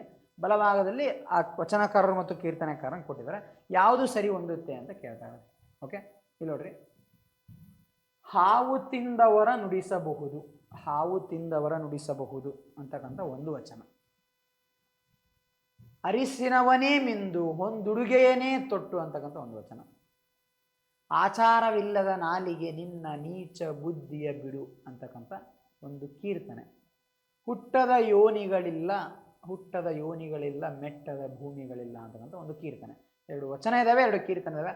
ಹಾವು ತಿಂದವರ ನುಡಿಸಬಹುದು, ಗರ ಹಿಡಿದವರ ನುಡಿಸಬಹುದು, ಸಿರಿಗರ ಹೊಡಿದವರ ನುಡಿಸಲು ಬಾರದ ನೋಡಯ್ಯ ಅಂತ ನಮ್ಮ ಬಸವಣ್ಣ ಹೇಳಿದ್ದಾರೆ. ಬಸವಣ್ಣ ಹೇಳಿದ್ದಾರೆ. ಓಕೆ, ಅಂದರೆ ಇದು ಎ. ಅರಿಸಿನವನೇ ಮಿಂದು ಹೊಂದುಡುಗೇನೇ ತೊಟ್ಟು ಅಂದರೆ ಆಕೆ ಯಾವ ರೀತಿ ಎಲ್ಲ ಅಲಂಕಾರ ಮಾಡ್ಕೊಂಡು ಕಾಯ್ತಾ ಇದ್ದಾರೆ ಚನ್ನಮಲ್ಲಿಕಾರ್ಜುನನ ಅಂತೇಳಿ ಅಕ್ಕ ಮಹಾದೇವಿಯರು ಬರೆದಿರ್ತಕ್ಕಂಥ ಬಿ. ಅದೇ ರೀತಿ ಆಚಾರವಿಲ್ಲದ ನಾಲಿಗೆ ನಿನ್ನ ನೀಚ ಬುದ್ಧಿಯ ಬಿಡು, ಪುರಂದರದಾಸ ಅವರು. ಹೌದಾ, ನಾಲಿಗೆ ಅಂತಕ್ಕಂಥದ್ದು ಹೇಗೆ ಮಾತಾಡಿದ್ರು ಮಾತು ಅಂತಕ್ಕಂಥ ಒಂದು ಕೀರ್ತನೆ ಇದೆ ಅವ್ರದ್ದು. ಹುಟ್ಟದ ಯೋನಿಗಳಿಲ್ಲ, ಮೆಟ್ಟದ ಭೂಮಿಗಳಿಲ್ಲ, ಡಿ. ಓಕೆ, ಯಾವ ಕರೆಕ್ಟ್ ಆಗುತ್ತೆ ನೋಡ್ರಿ. ಸೀರಿಯಲ್ ಫಸ್ಟು 3, ಆಮೇಲೆ 1, 2, 5, 3, 1, 2, 5. ಓಕೆ, ಈ ಥರ ಕರೆಕ್ಟಾಗಿ ವಚನಗಳು ಯಾರು ಬರೆದಿದ್ದಾರೆ, ಕೀರ್ತನೆಗಳು ಯಾರ್ದು ಯಾವುವು ಪರ್ಫೆಕ್ಟಾಗಿ ಗೊತ್ತಿದ್ದಾಗ ಮಾತ್ರ ಈ ಹೊಂದಿಸಿ ಬರೆಯಿರಿ. ಡೈರೆಕ್ಟಾಗಿ ಕೇಳಿ ಇದನ್ನು ಯಾರು ಬರೆದ್ರು ಅಂತ ಕೇಳ್ಬೋದು, ಆದರೆ ಇದೇ ಟ್ವಿಸ್ಟ್ ಅಂತ ಕೇಳಿದ್ರೆ ಹಿಂಗೆ ಕೊಟ್ಟಾಗ ಈ ಉತ್ತರಗಳು ಕರೆಕ್ಟ್ ನಿಮಗೆ ಗೊತ್ತಿದ್ರೂ ಕೂಡ ಇಲ್ಲಿ ಕನ್ಫ್ಯೂಸ್ ಆಗಿ ಬೇರೆ ಆನ್ಸರ್ ಆಗ್ತಕ್ಕಂಥದ್ದು ಇದೆ. ನೋಡಿ, 3, 1, 5, 2 ಅಂತಿದೆ. ಇವೆರಡು ಗೊತ್ತು, ಇವೆರಡು ಎಲ್ಲರಿಗೂ ಗೊತ್ತಿರುತ್ತೆ, ಅದಕ್ಕೆ ಸೇಮ್ ಕೊಟ್ಟಿದ್ದಾರೆ ನೋಡ್ರಿ. 3, 1 ಕೆಳಗಿನ ಕನ್ಫ್ಯೂಸ್ ಆಗೋಕ್ಕೆ ಚೇಂಜ್ ಮಾಡಿ ಕೊಟ್ಟಿದ್ದಾರೆ, ಮಾರ್ಕ್ಸ್ ಹೋಗು. ನಂತರ ಮುರುಕು ತೊಲೆಯು ಹುಳುಕು ಜಂತಿ ಕೊರೆದು ಸರಿದು ಕೀಲ ಸಡಲಿ. ಓಕೆ ನೋಡ್ರಿ, ಮುರುಕು ತೊಲೆಯು ಹುಳುಕು ಜಂತಿ ತೊರೆಯು ಕೈದು ಕೀಲ ಸಡಲಿ ಅಂತಕ್ಕಂಥ ಒಂದು ಕೀರ್ತನೆ ಇದೆ. ಶಿಶುನಾಳ ಶರೀಫರ ಒಂದು ಕೀರ್ತನೆ ಇದು. ಓಕೆ, ಶಿಶುನಾಳ ಶರೀಫರ ಕೀರ್ತನೆ. ಸೋರು ತಿಗುದು ಮನೆಯ ಮಾಳಿಗೆ ಅಂತಕ್ಕಂಥ ಒಂದು ಕೀರ್ತನೆಯ ಮಧ್ಯದಲ್ಲಿ ಬಂದಿರತಕ್ಕಂಥ ಒಂದು ಚರಣ ಇದು. ಓಕೆ, ಈ ಚರಣವನ್ನು ಕೇಳಿದರೆ ಶಿಶುನಾಳ ಶರೀಫ್ ಅವರು ಈ ಕೀರ್ತನೆಯನ್ನು ಬರೆದಿದ್ದಾರೆ. ಮುಡಚಟ್ಟಿನೊಳು ಬಂದು ಮುಟ್ಟಿ ತಟ್ಟಿ ಅನುತೀರಿ ಮುಡಚಟ್ಟು ಎಲ್ಲಾರ್ದು ಹೇಳಣ್ಣ ಅಂತಕ್ಕಂಥ ಒಂದು ಕೀರ್ತನೆ ಇದೆ. ಈ ಕೀರ್ತನೆ ಹೇಳಿದ್ದು ಯಾರು ಅಂದರೆ ಕಡಕೋಳ ಮಡಿವಾಳಪ್ಪ ಅವರು. ಓಕೆ, ಇವರೆಲ್ಲ ತತ್ವಪದಕಾರರು. ಕೂಡಲೂರು ಬಸಲಿಂಗ, ಕಡಕೋಳ ಮಡಿವಾಳಪ್ಪ, ನಿಜಗುಣ ಶಿವಯೋಗಿ, ಶಿಶುನಾಳ ಶರೀಫ, ಎಲ್ಲರ ಪ್ರಮುಖ ಒಂದು ಸಾಲುಗಳಿದ್ದಾವೆ, ತತ್ವಪದದ ಸಾಲುಗಳು, ಅವರ ಕೃತಿಗಳಿದ್ದಾವೆ, ನೋಡೋಣ. ಓಕೆ, ಈ ಕಡಕೋಳ ಮಡಿವಾಳಪ್ಪ ಎರಡನೇದು ಬರೆದಿರ್ತಕ್ಕಂಥ ಹುಟ್ಟಲಾರದ ಭೂಮಿ ಮ್ಯಾಲೆ ನೆಟ್ಟನೊಂದು ಮರವು ಹುಟ್ಟಿ ಅಂತಕ್ಕಂಥ ಒಂದು ವಚನ ಇದೆ. ಇದನ್ನು ಬರೆದಿರೋದು ಕೂಡಲೂರು ಬಸಲಿಂಗ ಅಂತಕ್ಕಂಥದ್ದು, ಬಸಲಿಂಗ. ಓಕೆ, ನೆಕ್ಸ್ಟು ಕರದಿ ಕಪ್ಪುರ ಉಂಟು ಹಿಡಿದೊಂದು ನಾಡುಂಟು ಹರನೆಂಬ ದೈವ ನನಗುಂಟು ಅಂತಕ್ಕಂಥ ಒಂದು ವಚನ. ಇದು ಸರ್ವಜ್ಞರು ಬರೆದಿರ್ತಕ್ಕಂಥ ಒಂದು. ಯಾವ್ದು ಆನ್ಸರ್ ಆಗುತ್ತೆ ನೋಡ್ರಿ? 2, 1, ಓಕೆ 4, 3. 2, 1, 4, 3. ಓಕೆ, ಇಲ್ಲಿ ನೋಡಿ ಮತ್ತೊಂದು ಅದೇ ಹೋಲ್ತಕ್ಕಂಥ ಮತ್ತೊಂದು ಆಯ್ಕೆ ಇದೆ, ಕನ್ಫ್ಯೂಸ್ ಆಗ್ಬೋದು. ಅದಕ್ಕೆ ಇವೆಲ್ಲ ಪರ್ಫೆಕ್ಟ್ ನೋಡೋಣ ಕ್ಲಾಸಲ್ಲಿ ಯಾರ್ಯಾರ್ದು ಏನು ಕತೆ ಯಾವುದೂ ಮಿಸ್ ಆಗಬಾರ್ದು. ಆ ಥರ ಡೀಟೇಲಾಗಿ ಚರ್ಚೆ ಮಾಡೋಣ. ಕಾಲಾನುಕ್ರಮದಲ್ಲಿ ಜೋಡಿಸಿ ಅಂತ ಕೊಟ್ಟಿದ್ದಾರೆ. ಕಾಲಾನುಕ್ರಮದಲ್ಲಿ ಜೋಡಿಸಿ ಅಂದಾಗ ನಾನು ಕ್ಲಾಸಲ್ಲಿ ಡಿಸ್ಕಷನ್ ಮಾಡ್ತಾ ಇರಬೇಕಾದ್ರೆ ಪ್ರಾಚೀನ ಕವಿಗಳು ಕಾಲಾನುಕ್ರಮದಲ್ಲೇ ಡಿಸ್ಕಷನ್ ಮಾಡೋಣ, ತತ್ವಪದಕಾರರನ್ನು ಕಾಲಾನುಕ್ರಮದಲ್ಲೇ ಡಿಸ್ಕಷನ್ ಮಾಡೋಣ, ಹೊಸಗನ್ನಡ ಕವಿಗಳಾಗಿರಲಿ, ಮಧ್ಯಕಾಲೀನ ಕನ್ನಡ ಕವಿಗಳಾಗಿರಲಿ, ಎಲ್ಲ ಒಂದು ಕಾಲಾನುಕ್ರಮ ಹೆಂಗೆ ಬರುತ್ತೆ ಅಂತ ಹೇಳ್ಬಿಡ್ತೀನಿ. ಅದೇ ಥರ ನೆನಪಿಟ್ಕೊಂಡ್ರೆ ನಮಗೆ ಯಾವುದೊಂದು ನಿಜಗುಣ ಶಿವಯೋಗಿ ಅಂತ ಅವನದು ಎಷ್ಟನೇ ಶತಮಾನ, ಕಡಕೋಳ ಮಡಿವಾಳಪ್ಪ ಎಷ್ಟನೇ ಶತಮಾನ, ಈ ಥರ ಎಲ್ಲ ಇರ್ತವೆ. ಅದೇ ಥರ ಹೊಸಗನ್ನಡ ಕವಿಗಳನ್ನು ಕೇಳ್ತಾರೆ, ಮಧ್ಯಕಾಲೀನ ಕನ್ನಡ ಕವಿ ಕೇಳ್ತಾರೆ, ಹೊಸಗನ್ನಡ ಕೃತಿಗಳನ್ನು ಕೇಳಿದ್ದಾರೆ.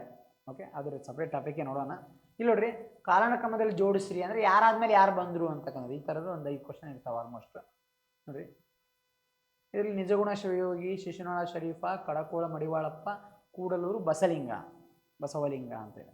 ಓಕೆ, ಇಷ್ಟರಲ್ಲಿ ಫಸ್ಟ್ ಯಾರು ಬರ್ತಾರೆ? ನಿಜಗುಣ ಶಿವಯೋಗಿ, ಕಡಕೋಳ ಮಡಿವಾಳಪ್ಪ, ಕೂಡಲೂರು ಬಸವಲಿಂಗ. ಸಾಕಷ್ಟು ಆಪ್ಷನ್ಸ್ ಕೊಟ್ಟಿದ್ದಾರೆ.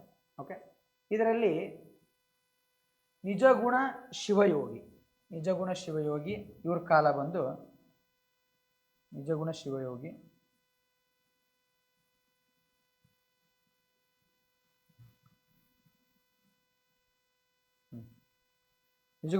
ಬರೋದು 1600 ಕಡಕೋಳ ಮಡಿವಾಳಪ್ಪ ಅವ್ರದ್ದು 1700ರಿಂದ 1860. ಓಕೆ, ಕೂಡಲೂರು ಬಸವಲಿಂಗ ಅವ್ರದ್ದು 1700ರಿಂದ 1880. ಓಕೆ, ಶಿಶುನಾಳ ಶರೀಫ್ ಅವ್ರದ್ದು 1819 ಅವ್ರು ಜನಿಸ್ತಾರೆ ಅಂತ ಹೇಳಿದ್ದಾರೆ. ಈ ಥರ ನಮಗೆ ಯಾರಾದ್ಮೇಲೆ ಯಾರು ಬಂದರು ಇಸ್ವಿನ ನೆನ್ಬಿಡ್ಕೊಳ್ಳೋ ಅವಶ್ಯಕತೆ ಇಲ್ಲ. ನಾವು ಸೀರಿಯಲ್ ನೋಡ್ಬಿಡೋಣ. ತತ್ವಪದಕಾರರು ಯಾರಾದ್ಮೇಲೆ ಯಾರು ಬಂದರು, ಒಂದು 15ರಿಂದ 20 ಜನ. ವಚನಕಾರರು ಯಾರಾದ್ಮೇಲೆ ಯಾರು ಬಂದರು ನೋಡ್ಕೊಂಡಾಗ ಗೊತ್ತಾಗ್ಬಿಡುತ್ತೆ. ಅಲ್ಲಿ ಡಿಸ್ಕಷನ್ ಮಾಡೋಣ. ಆಯ್ಕೆ 3 ಸರಿಯಾದ ಉತ್ತರ. ನಂತರದ ಪ್ರಶ್ನೆ, ಕಲಿದೇವರ ದೇವ ಇದು ಯಾರ ಅಂಕಿತ? ಮಿನಿಮಮ್ ಅಂದರೂ ಕನಿಷ್ಠ ಅಂದರೂ ಒಂದು 30ರಿಂದ 40 ವಚನಕಾರರಾದರೂ ಅಂಕಿತನಾಮ ನೆನ್ಪಿಟ್ಕೊಂಡ್ಲೇಬೇಕು ನಾವು. ಅವ್ನು ಸಾಕಷ್ಟು ಸರಿ ಕೇಳ್ತಾ ಇದ್ದಾರೆ. ಮಾದರ ಚೆನ್ನಯ್ಯನ ಒಂದು ಅಂಕಿತ ತಿಳ್ಕೋಬೇಕು. ಅಡಪದಪ್ಪಣ್ಣ, ಮುಳಿಗೆ ಮಾರಯ್ಯ, ಮಡಿವಾಳ ಮಾಚಯ್ಯ. ಓಕೆ, ಮಾದರ ಚೆನ್ನಯ್ಯವ್ರದ್ದು ನಿಖಳಂಕ ಮಲ್ಲಿಕಾರ್ಜುನ.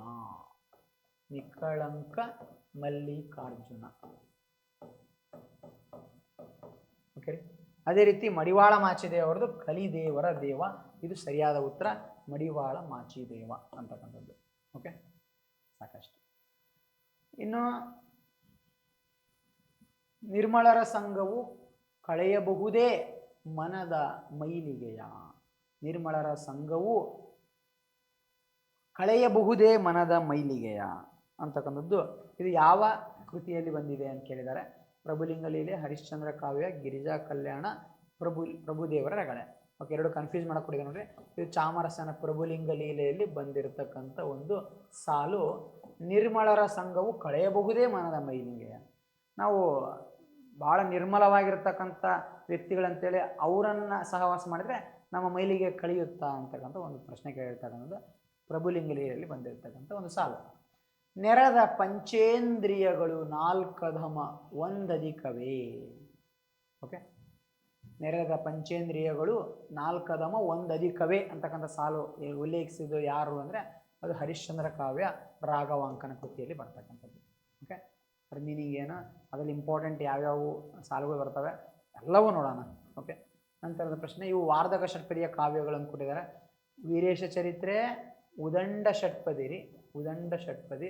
ಕುಮುದೇಂದು ರಾಮಾಯಣ ಆಲ್ಮೋಸ್ಟ್ ಎಲ್ಲ ಷಟ್ಪದಿಗಳಲ್ಲೂ ರಚನೆ ಆಗಿದೆ. ಓಕೆ, ಭಾಮಿನಿ ಬಿಟ್ಟು. ಜೈಮಿನಿ ಭಾರತ ಇದು ವಾರ್ಧಕ, ಹರಿಶ್ಚಂದ್ರ ಕಾವ್ಯ ಇದು ವಾರ್ಧಕ. ಅಂದರೆ ಕುಮುದೇಂದ್ರ ರಾಮಾಯಣದಲ್ಲಿ ಶರ, ಭೋಗ, ಕುಸುಮ, ಭಾಮಿನಿ ಎಲ್ಲ ಷಟ್ಪದಿಯ ಪದ್ಯಗಳೂ ಇವೆ. ಆದರೆ ವಾರ್ಧಕ ಷಟ್ಪದಿ ಮಾತ್ರ ಇರ್ತಕ್ಕಂಥ ಕಾವ್ಯ ಕೇಳಿದರೆ ಜೈಮಿನಿ ಭಾರತ, ಹರಿಶ್ಚಂದ್ರ ಕಾವ್ಯ. ಆಯ್ಕೆ 3 ಮತ್ತು 4. ಜೈಮಿನಿ ಭಾರತ ಲಕ್ಷ್ಮೀಶ್ ಅವ್ರದ್ದು, ಹರಿಶ್ಚಂದ್ರ ಕಾವ್ಯ ರಾಘವಾಂಕ ಅವ್ರದ್ದು. ಓಕೆ, ನಂತರ ಹೇಳಿಕೆ, ಕೋಣನೆರಡು ಹೋರೆ ಗಿಳುವಿಂಗೆ ಮಿತ್ತು. ಈ ಇದರ ವಿವರಣೆ ನೋಡ್ರಿ. ಕೋಣಗಳೆರಡು ಗಿಡಗಳ ಭಾರ ಹೊತ್ತವು ಅಂತಕ್ಕಂಥ ಅರ್ಥ ಇದೆ. ಇದು ಆ್ಯಕ್ಚುಲಿ ಹರಿಶ್ಚಂದ್ರ ಕಾವ್ಯದ ಸಾಲು. ಹರಿಶ್ಚಂದ್ರ ಕಾವ್ಯದ ಸಾಲು. ಎರಡೂ ಕೋಣಗಳ ಒಂದು ಕಲಹದಿಂದ ಇಲ್ಲಿ ಗಿಡ ಮುರಿಯಿತು ಅಂತಾರೆ. ಎರಡು ಕೋಣಗಳ ಒಂದು ಗಲಾಟೆಯಿಂದ ಗಿಡ ಮುರಿಯಿತು ಅಂತ. ಅಲ್ಲಿ ಎರಡು ಕೋಣಗಳು ಯಾವಂದರೆ ವಸಿಷ್ಠ ಮತ್ತು ವಿಶ್ವಾಮಿತ್ರ. ಅವರಿಬ್ಬರ ಒಂದು ಪರೀಕ್ಷೆಯಲ್ಲಿ ಹರಿಶ್ಚಂದ್ರ ಅಂತಕ್ಕಂಥ ಗಿಡ ಮುರಿಯಿತು ಅಂತಕ್ಕಂಥ ಒಂದು ಅರ್ಥ ಇದೆ ಅಲ್ಲಿ. ಓಕೆ, ಇಲ್ಲಿ ಹೇಳಿಕೆ ಸರಿ, ವಿವರಣೆ ತಪ್ಪು ಅಂತಕ್ಕಂಥದ್ದು ಸರಿಯಾದ ಉತ್ತರ. ಇದು ಸರಿ ಹೇಳಿಕೆ, ವಿವರಣೆ ತಪ್ಪು. ಕುಲವೊಂದೇ ಕುಲವಾಗೆ ಗೋತ್ರವಂತನುವಾಗೆ ನೆಲೆ ವಿಚಾರಿಸೆ ತನ್ನ ಸಂಬಂಧ ಒಂದಾಗೆ ಈ ವಾಕ್ಯ ಬಂದಿರುವ ಕೃತಿ ಯಾವುದು ಅಂತ ಕೇಳಿದರೆ, ಈ ವಾಕ್ಯ ಬಂದಿರತಕ್ಕಂಥ ಕೃತಿ ಇದು ಬಸವರಾಜ ದೇವರ ರಗಳೆಯಲ್ಲಿ ಬಂದಿರತಕ್ಕಂಥ ಒಂದು ಸಾಲು. ಬಸವರಾಜ ದೇವರ ರಗಳೆ ಅಂತಕ್ಕಂಥದ್ರಲ್ಲಿ ಬಂದಿರತಕ್ಕಂಥ ಸಾಲು. ಕುಲದ ಬಗ್ಗೆ ಮಾತಾಡ್ತಾ ಇರಬೇಕಾದ್ರೆ ಬಸವಣ್ಣರ ಒಂದು ಜೀವನ ಚರಿತ್ರೆ ಹೇಳ್ತಕ್ಕಂಥ ಕೃತಿ ಬಸವರಾಜ ದೇವರ ರಗಳೆ. ಇದು ಹರಿಹರನ 106 ರಗಳೆಗಳಲ್ಲಿ ಒಂದಾಗಿದೆ ಅಂತ. ಓಕೆ, ನಂತರ ಬಳಸದಿರಿ ಅದ್ವೈತವನು ಬಾಹ್ಯದಳು. ನೋಡ್ರಿ, ಬಳಸದಿರಿ ಅದ್ವೈತವನು ಬಾಹ್ಯದಳು ಅಂತಕ್ಕಂಥ ಒಂದು ಕೀರ್ತನೆ, ಒಂದು ತತ್ವಪದ ಯಾರ್ದು ಅಂದರೆ ಇದು ನಿಜಗುಣ ಶಿವಯೋಗಿ. ಎಲ್ಲ ಲಿಸ್ಟ್ ಬರುತ್ತೆ, ಯಾರ್ಯಾರ್ದು ಯಾವ್ಯಾವು ಅಂತ ನೋಡಿದಾಗ ಗೊತ್ತಾಗುತ್ತೆ. ಅದರ ಮೀನಿಂಗ್ ಸಮೇತ ನೋಡ್ಕೊಳ್ಳೋಣ, ಆ ಕೀರ್ತನೆಯ ಅರ್ಥ ಏನು. ಓಕೆ, ಅದ್ವೈತವನ್ನು ಬಾಹ್ಯದಲ್ಲಿ ತೋರಿಸೋದಲ್ಲ, ಆಂತರ್ಯದಲ್ಲಿ ತೋರಿಸ್ರಿ ಅಂತಕ್ಕಂಥ ಒಂದು. ಓಕೆ, ಕಾಯಕ ಸಿದ್ಧಾಂತದ ನೇರ ಪ್ರಸ್ತಾಪ ಬರುವುದು ಇವರ ವಚನಗಳಲ್ಲಿ ಅಂತ. ಕಾಯಕದ ಸಿದ್ಧಾಂತ ನೇರ ಪ್ರಸ್ತಾಪ ಅಂದರೆ ಕಾಯಕ ಅಂತಕ್ಕಂಥ ಸಿದ್ಧಾಂತ ಯಾರ ಒಂದು ವಚನಕಾರಲ್ಲಿ ಬರುತ್ತೆ ಅಂತ ಹೇಳಿದರೆ ಇಲ್ಲಿ ಆಯ್ದಕ್ಕಿ ಮಾರಯ್ಯ, ಆಯ್ದಕ್ಕಿ ಲಕ್ಕಮ್ಮ, ನುಲಿಯ ಚಂದಯ್ಯ, ಮಾದರ ಚೆನ್ನಯ್ಯ. ಓಕೆ, 4 ಜನರ ಇದರಲ್ಲಿ ಬರುತ್ತೆ. ಅದು 3 ಮತ್ತು 4 ಸರಿಯಾದ ಉತ್ತರ. ಕಾಯಕ ಅಂದರೆ ಏನು ಅಂತ. ಆಯ್ದಕ್ಕಿ ಮಾರಯ್ಯನ ಕಾಯಕ ಗೊತ್ತಾಗುತ್ತೆ ನಮಗೆ. ಬಿದ್ದಿರ್ತಕ್ಕಂಥ ಮಾರುಕಟ್ಟೆಯಲ್ಲಿ ಬಸವಣ್ಣನ ಮಹಾಮನೆಯ ಮುಂದೆ ಬಿದ್ದ ಅಕ್ಕಿಯನ್ನು ಒಂದೊಂದೇ ಅಕ್ಕಿಗಳನ್ನು ಆರಿಸ್ಕೊಂಡು ಬಂದು ದಿನನಿತ್ಯ ಜೀವನ ಮಾಡ್ತಾಯಿದ್ರು. ತಮಗೆ ಎಷ್ಟು ಬೇಕೋ ಅಷ್ಟು ಇಟ್ಕೊಂಡು ಉಳಿದಿದ್ದನ್ನು ಸಹಾಯ ಮಾಡ್ತಾಯಿದ್ರು. ಒಂದು ಬಾರಿ ಲಕ್ಕಮ್ಮ ಹುಷಾರಿಲ್ಲದೆ ಮಲಗಿದಾಗ ಗಂಡ ಅಷ್ಟೇ ಆಯ್ದಕ್ಕಿ ಮಾರಯ್ಯನಷ್ಟೇ ಹೋದಾಗ ಒಂದಿಷ್ಟು ಜಾಸ್ತಿ ಅಕ್ಕಿಯನ್ನು ಆರಿಸ್ಕೊಂಡ್ಬಂದಿರ್ತಾನೆ. ಆ ಸಂದರ್ಭದಲ್ಲಿ ಲಕ್ಕಮ್ಮ ಈ ಸಕ್ಕಿ ಆಸೆ ನಿಮಗೆ ಏಕೆ ಅಂತ ಕೇಳಿದಾಗ ಆ ಅಕ್ಕಿಯನ್ನು ಚೆಲ್ಲಿ ಬಂದು ಎಷ್ಟು ಬೇಕೋ ಅಷ್ಟು ತೊಗೊಂಬಂದಂತೆ. ಅದು ಅವರ ಕಾಯಕಕ್ಕೆ ಇರ್ತಕ್ಕಂಥ. ನುಲಿಯ ಚಂದಯ್ಯ ಹಗ್ಗವನ್ನು ಹೊಸಿತಕ್ಕಂಥ ಕಾಯಕ. ಹಳ್ಳದ ದಂಡೆಯಲ್ಲಿರ್ತಕ್ಕಂಥ ಹಗ್ಗವನ್ನು ಹುಲ್ಲನ್ನು ಕೊಯ್ಕೊಂಬಂದು ಹಗ್ಗ ಮಾಡ್ತಿರ್ತಕ್ಕಂಥ ಸಂದರ್ಭದಲ್ಲಿ ಶಿವಲಿಂಗ ಜಾರಿ ನೀರಿಗೆ ಬಿದ್ದಾಗ ಶಿವನಿಗೆ ಷರತ್ತು ಹಾಕಿ ವಾಪಸ್ ಮತ್ತೆ ಕಟ್ಕೊಂಡಿರ್ತಕ್ಕಂಥ ಒಬ್ಬ ಮಹಾನುಭಾವಿ ಮಾದಾರ ಚೆನ್ನಯ್ಯ ಅಂತಕ್ಕಂಥ. ಇವ್ರ 4 ಜನರಲ್ಲೂ ಕೂಡ ಕಾಯಕ ಸಿದ್ಧಾಂತದ ಪ್ರಸ್ತಾಪ ಬರುತ್ತೆ. ಓಕೆ, ಅಚ್ಚೋದ ಸರೋವರ ಹೊಂದಿಸಿ ಬರೆಯಲಿಕ್ಕೆ ಕೇಳಿದರೆ ಅಚ್ಚೋದ ಸರೋವರದ ವರ್ಣನೆ ಯಾವ ಕೃತಿಯಲ್ಲಿದೆ? ವೈಶಂಪಾಯನ ಸರೋವರ ವರ್ಣನೆ ಯಾವ ಕೃತಿಯಲ್ಲಿದೆ? ಮಾರಿಗುಡಿಯ ವರ್ಣನೆ ಯಾವ ಕೃತಿಯಲ್ಲಿದೆ? ಕಾಮದಹನ ಪ್ರಸಂಗ ಯಾವ ಕೃತಿಯಲ್ಲಿದೆ ಅಂತ ಕೇಳಿದ್ದಾರೆ. ಇಲ್ಲಿ ನೋಡ್ರಿ, ಅಚ್ಚೋದ ಸರೋವರದ ವರ್ಣನೆ ಇಲ್ಲಿ ಪಂಪನ ವಿಕ್ರಮಾರ್ಜುನ ವಿಜಯದಲ್ಲಿ ಬಂದಿದೆ, ಅಚ್ಚೋದ ಸರೋವರದ ವರ್ಣನೆ. ಅದೇ ರೀತಿ ವೈಶಂಪಾಯನ ಸರೋವರದ ವರ್ಣನೆ ವೈಶಂಪಾಯನ ಸರೋವರದ ವರ್ಣನೆ, ಕರ್ನಾಟಕ ಕಾದಂಬರಿ ಇದೆಯಲ್ಲ, ಕರ್ನಾಟಕ ಕಾದಂಬರಿ ಅಚ್ಚೋದ ಸರೋವರ ನಾಗವರ್ಮನ ಒಂದು ಪುಂಡರೀಕ ಅಂತಕ್ಕಂಥ ಮಹಾಶ್ವೇತೆಯ ಒಂದು ಕೃತಿ. ಅದರಲ್ಲಿ ಪುಂಡರೀಕ ತಪಸ್ಸಿಗೆ ಹೋಗ್ತಾ ಇರ್ತಕ್ಕಂಥ ಸಂದರ್ಭದಲ್ಲಿ ಅದು ಎಷ್ಟು ಸುಂದರವಾಗಿ ಕಾಣ್ತಾ ಇತ್ತು ಅನ್ನೋದನ್ನು ವರ್ಣನೆ ಮಾಡಿದ್ದಾನೆ ಅಚ್ಚೋದ ಸರೋವರ ಕರ್ನಾಟಕ ಕಾದಂಬರಿ. ವೈಶಂಪಾಯನ ಸರೋವರ ಪಂಪನ ವಿಕ್ರಮಾರ್ಜುನ ವಿಜಯ. ದುರ್ಯೋಧನ ವೈಶಂಪಾಯದ ಸರೋವರದ ಸ್ಥಳದಲ್ಲಿ ಜಲಮಂತ್ರವನ್ನು ಪಠಣ ಮಾಡೋಕೆ ಹೋಗ್ತಿರ್ತಕ್ಕಂಥ ಸಂದರ್ಭದಲ್ಲಿ ಅದು ಯಾವ ರೀತಿ ವಿಕಾರವೇ ಕಾಣ್ತಾ ಇತ್ತು ಅಂತ ವರ್ಣನೆ ಕೊಡ್ತಾನಲ್ರಿ ಪಂಪ. ಪಾತಾಳ ಬಿಲಕ್ಕೆ ಬಾಗಿಲಿದು ಘೋರಾಂಧಕಾರಕ್ಕೆ ಮಾಡಿದ ಕೂಪಮಿದು ಅಂತಕ್ಕಂಥ ಒಂದು ವರ್ಣನೆ. ಅದೇ ರೀತಿ ಮಾರಿಗುಡಿಯ ವರ್ಣನೆ ಯಶೋಧರ ಚರಿತೆಯಲ್ಲಿದೆ. ಮಾರಿಗುಡಿ, ಅಲ್ಲಿ ಮಾರಿದತ್ತ ಆರಾಧನೆ ಮಾಡ್ತಿರ್ತಕ್ಕಂಥ ಮಾರಿಗುಡಿ ಬರುತ್ತೆ. ಕಾಮದಹನ ಪ್ರಸಂಗ ಗಿರಿಜಾ ಕಲ್ಯಾಣದಲ್ಲಿ ಬರುತ್ತೆ. ಗಿರಿಜಾ ಕಲ್ಯಾಣದಲ್ಲಿ ಆನ್ಸರ್ ಏನಾಯ್ತು ನೋಡ್ರಿ. ಹಂಗಾದ್ರೆ 5, 1, 2, 3. 5, 1, 2, 3 ಎರಡನೇದು ಸರಿಯಾಗುತ್ತೆ. ಎರಡನೇದು ಆಪ್ಷನ್ ಸರಿ. ನೆಕ್ಸ್ಟ್ ನಂತರದ ಪ್ರಶ್ನೆ, ಕಾಲಾನುಕ್ರಮದಲ್ಲಿ ಬರೆಯಿರಿ ಅಂತ ಕೊಟ್ಟಿದ್ದಾರೆ. ಕಾಲಾನುಕ್ರಮ ಅಂತ ಬಂದಾಗ ಇಲ್ಲಿ ನೋಡ್ರಿ, ಇದು ಕೂಡ ತತ್ವಪದಕಾರರು ಪ್ಲಸ್ ನಮ್ಮ ಹೊಸಗನ್ನಡದ ಒಬ್ಬ ಕವಿಯನ್ನು ಕೊಟ್ಟಿದ್ದಾರೆ ಇಲ್ಲಿ ನೋಡಿ. ಶಿವಗಣ ಪ್ರಸಾದಿ ಮಹಾದೇವಯ್ಯ ಇವ್ರದ್ದು 13ನೇ ಶತಮಾನ, ಇವ್ರು ಫಸ್ಟ್. ಆಮೇಲೆ ಶ್ರೀಪಾದರಾಯರು 16ನೇ ಶತಮಾನ, ಸರ್ವಜ್ಞನದು 17, ಕೆಂಪು ನಾರಾಯಣದು 19ನೇ ಶತಮಾನ. ಆದ್ದರಿಂದ ನಾವು ಆಯ್ಕೆ 1 ಗುರುತಿಸ್ಬೋದು, ಯಾರ್ಯಾದ್ಮೇಲೆ ಯಾರು ಬಂದರು ಅಂತಕ್ಕಂಥ ಕಾಲಾನುಕ್ರಮದ ಆಧಾರದ ಮೇಲೆ. ಓಕೆ, ಅವರ ಕಾಲ ಏನು ಎಲ್ಲ ನೋಡೋಣ ಫಸ್ಟಲ್ಲಿ. ನೆಕ್ಸ್ಟ್ ಪರಮಾರ್ಥ ಗೀತೆ ಕೃತಿಯ ಕರ್ತೃ ಯಾರು ಅಂತ ಕೇಳಿದ್ರೆ, ಪರಮಾರ್ಥ ಗೀತೆ ನಿಜಗುಣ ಶಿವಯೋಗಿ. ನಿಜಗುಣ ಶಿವಯೋಗಿರು ಸಾಕಷ್ಟು ಕೃತಿ ಇದ್ದಾವೆ. ಅನುಭವ ಸಾರ. ಓಕೆ, ಅದಾದಮೇಲೆ ಕೈವಲ್ಯ ಪದ್ಧತಿ. ಓಕೆ, ವಿವೇಕ ಚಿಂತಾಮಣಿ. ಓಕೆ, ಪರಮಾರ್ಥ ಗೀತೆ ಸಾಕಷ್ಟು ಕೃತಿಗಳಿದ್ದಾವೆ. ಯಾರ್ದು? ನಿಜಗುಣ ಶಿವಯೋಗಿ ಅವ್ರದ್ದು.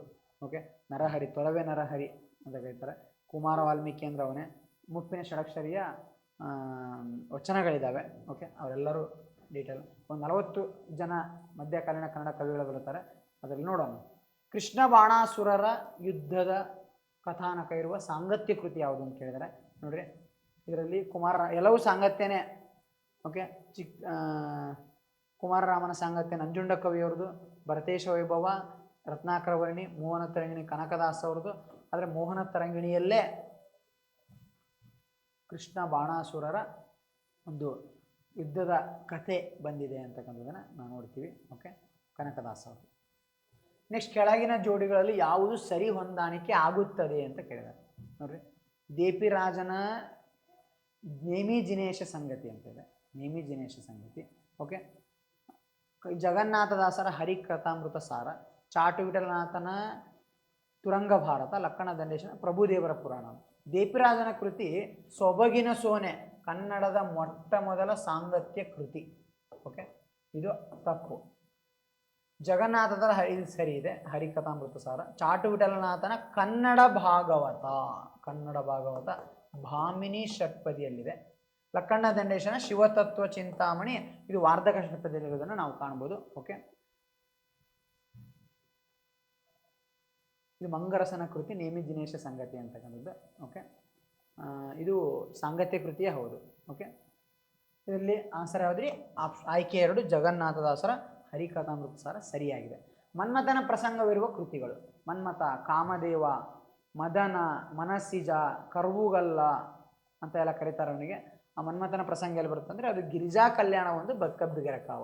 ಆಂಡಯ್ಯನ ಕಬ್ಬಿಗರ ಕಾವ, ಹರಿಹರನ ಗಿರಿಜಾ ಕಲ್ಯಾಣ. ಅಲ್ಲಿ ಕಾಮದೇವ ಶಿವನನ್ನು ವಶಪಡಿಸ್ಕೊಳ್ಳೋಕೆ ಹೋಗಿ ಸುಟ್ಟು ಬೂದಿಯಾದಾಗ ಪಾರ್ವತಿ ಶಿವನನ್ನು ಒಲಿಸ್ಕೊಂಡು ಕಾಮದೇವನನ್ನು ಮತ್ತೆ ಹುಟ್ಟಿಸ್ತಕ್ಕಂಥದ್ದು ಗಿರಿಜಾ ಕಲ್ಯಾಣ ಅಂತ. ಓಕೆ ರೀ, ಕಬ್ಬಿಗರ ಕಾವ 2ರಲ್ಲೂ ಕೂಡ ಕಾಮನ ಪ್ರಸಂಗ ಬರುತ್ತೆ, ಮನ್ಮಥನ ಪ್ರಸಂಗ. ಆನ್ಸರ್ ಯಾವ್ದಾಗುತ್ತೆ ನೋಡ್ರಿ, 1 ಮತ್ತು 2, ಆಯ್ಕೆ 1. ನಂತರದ ಪ್ರಶ್ನೆ, ಹೊಂದಿಸಿ ಬರೆಯಿರಿ. ಏನೂ ಇಲ್ಲದ 2 ದಿನದ ಸಂಸಾರ. ಏನೂ ಇಲ್ಲದ 2 ದಿನದ ಸಂಸಾರ ಅಂತಕ್ಕಂಥದ್ದು ಒಂದು ಕೀರ್ತನೆ. ಇದು ಯಾರ್ದು ಅಂತ ಕೇಳಿದ್ದಾರೆ. ಅದೇ ರೀತಿ ಕಲ್ಲಾಗಿರಬೇಕು ಕಠಿಣ ಭವ ತೊರೆಯೊಳಗೆ ಅಂತ ಕೇಳಿದ್ದಾರೆ. ಆ ಕೀರ್ತನೆ ಯಾರ್ದು? ಗಾತ್ರವೇ ಮಂದಿರ ಹೃದಯವೇ ಮಂಟಪ ಅಂತಕ್ಕಂಥ ಒಂದು ಕೀರ್ತನೆ. ಅದು ಯಾರ್ದು? ಅರಿತವರಿಗೆ ಅತಿ ಸುಲಭ ಹರಿಯ ಪೂಜೆ ಅಂತ ಕೇಳಿದರೆ, ಅರಿತವರಿಗೆ ಅತಿ ಸುಲಭ ಹರಿಯ ಪೂಜೆ ಅಂತ. ಇದರಲ್ಲಿ 5 ಜನ ಕೊಟ್ಟಿದ್ದಾರೆ, ಒಬ್ಬರನ್ನು ತೆಗಿಬೇಕಾಗುತ್ತೆ. ಏನೂ ಇಲ್ಲದ 2 ದಿನದ ಸಂಸಾರ ಅಂದರೆ ಇಲ್ಲಿ ವ್ಯಾಸರಾಯರು. ಏನೂ ಇಲ್ಲದ 2 ದಿನ ಸಂಸಾರ. ಕಲ್ಲಾಗಿರಬೇಕು ಕಠಿಣ ಭವ ತೊರೆಯೊಳಗೆ ಅಂದರೆ ಪುರಂದರದಾಸ ಅವರು, ಪುರಂದರದಾಸ. ಓಕೆ. ಗಾತ್ರವೇ ಮಂದಿರ ಹೃದಯವೇ ಮಂಟಪ ಅಂತ ಹೇಳಿದ್ರು ಶ್ರೀ ಪ್ರಸನ್ನ ವೆಂಕಟದಾಸ, ಶ್ರೀ ಪ್ರಸನ್ನ ವೆಂಕಟ. ಹರಿತವರಗ ಅತಿ ಸುಲಭ ಹರಿಯ ಪೂಜೆ ಅಂತ ಬಂದಾಗದು ಅಷ್ಟೊಂದು ಕನಕದಾಸ ಡಿ.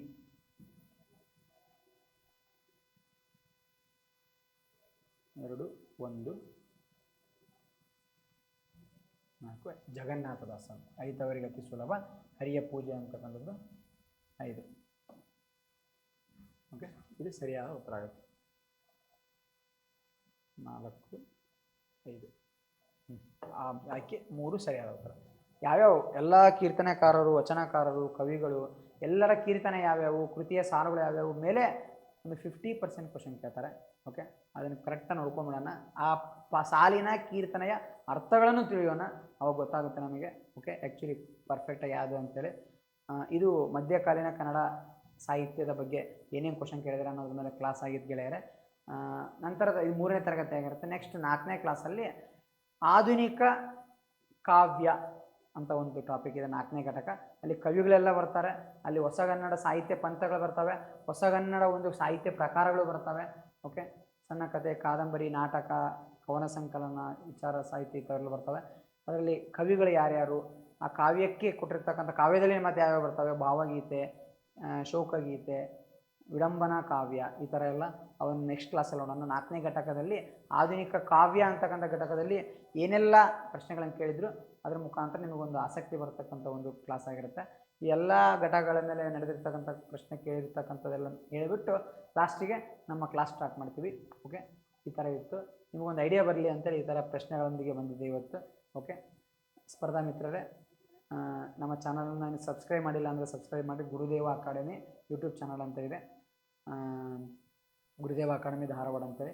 ಓಕೆ, ಇನ್ನು ಸದ್ಯದಲ್ಲೇ ಶೀಘ್ರದಲ್ಲೇ ಆನ್ಲೈನ್ ಒಂದು ತರಗತಿ ಸ್ಟಾರ್ಟ್ ಆಗುತ್ತೆ.